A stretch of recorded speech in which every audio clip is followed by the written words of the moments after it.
देव देवं त्वमेव शरणं मम देव देवं। परमपिता परमेश्वर की हम सब लोग संतान हैं।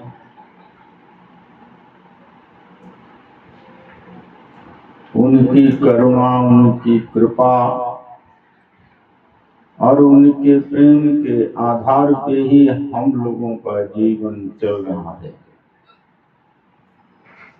हम लोग जिस हालत में हो, जैसे भी हो, उनको प्रेम करते रहें, उनसे संबंध बना के रखें, यह हम लोगों का कर्तव्य बनता है। क्योंकि जब वही हमारे अपने हैं और उन्हीं के आधार पर हमारा जीवन है, उन्हीं के प्रेम से जब हम सब लोग अपने जीवन का निर्वाह कर रहे हैं, तो उनके प्रति हमारा कर्तव्य बनता है कि हम उनकी आज्ञा में सदा रहें। अब इसको हम जानेंगे कैसे, समझेंगे कैसे? अगर हम उनकी कथा को नहीं सुनेंगे, हम उनका नाम नहीं लेंगे, या हम उनको जानने की कोशिश ही नहीं करेंगे, तो हम उनके कैसे रह सकते हैं? क्योंकि दो चीजें हैं।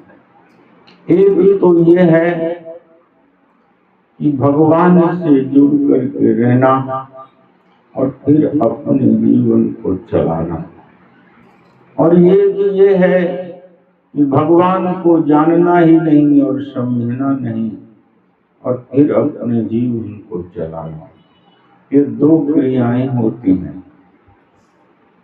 जब भगवान के आधार, भगवान ही हमारे आधार हैं, और जब वही हमारे सब कुछ हैं, तो हम उनके अग्रसर क्यों नहीं होते हैं? इसलिए कि हमारा जो स्वभाव है, हमारा जो विचार है, वो संसार के प्रति लगा हुआ है। संसार ही ये भगवान का रूप है, और यही संसार भगवान की माया का स्वरूप है।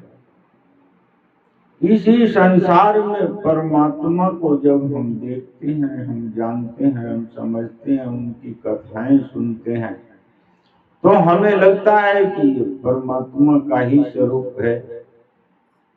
और जब यही संसार से हम परमात्मा के बारे में नहीं जानते हैं, नहीं सुनते हैं, तो हमें लगता है कि ये संसार ही सत्य है, संसार ही सब कुछ है।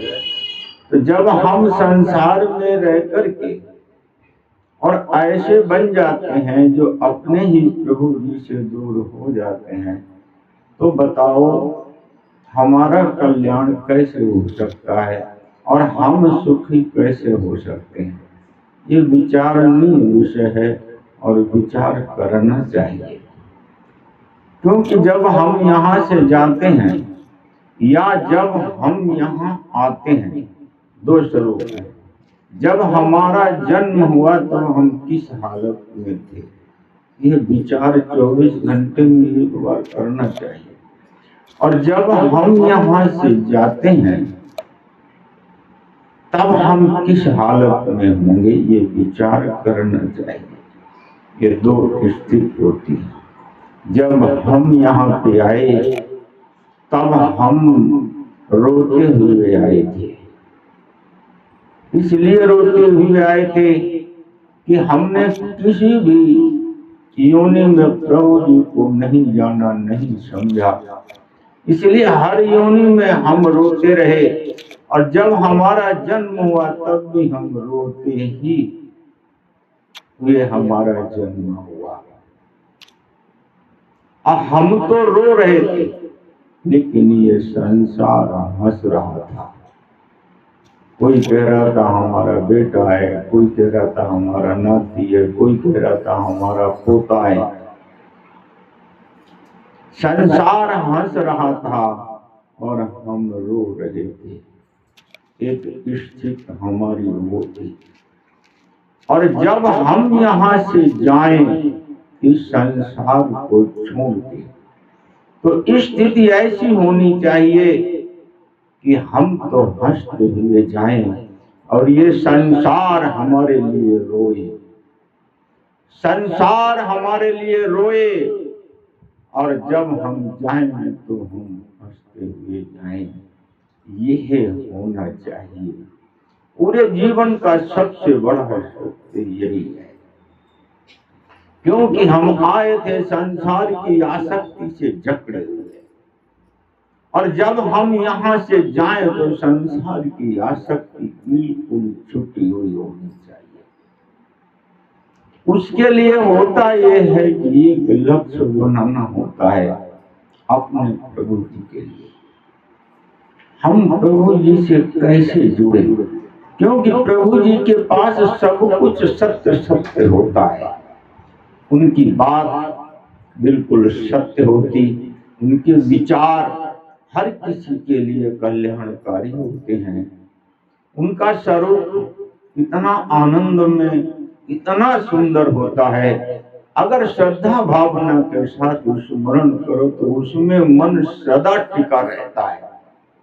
चिंत कस्य मन भृंग संगिनो, जो लोग भगवान के चरणों का स्मरण करते हैं उनका मन सदा भगवान के चरणों में भ्रमर बन करके भगवान के प्रेम का आनंद सदा पान करता रहता है। जो लोग भगवान के चरणों से जुड़ते हैं उनका है। जिन्होंने भगवान से प्रेम किया वो इसी स्थिति में ही संसार से जाते हैं, और इस संसार में भी जब वो रहते हैं तो सदा प्रसन्न रहते हैं, सदा आनंदमय में रहते हैं, और सदा जगे रहते हैं। एक सोया रहता है, एक जगा रहता है। ये जो संसार का कार्य है ये न हमको सुला सकता है और न ये हमको जगा सकता है। इसलिए संसार का कार्य साधना के अंदर कोई भी बाधा नहीं उत्पन्न करता है। संसार का कितना ही बड़ा कार्य हो, वो न हमको सोने में और न हमको जागने में। सोता वो व्यक्ति है पूरे जीवन। ये दिन और जो रात होती है, रात में व्यक्ति सोता है, दिन में व्यक्ति जागता है।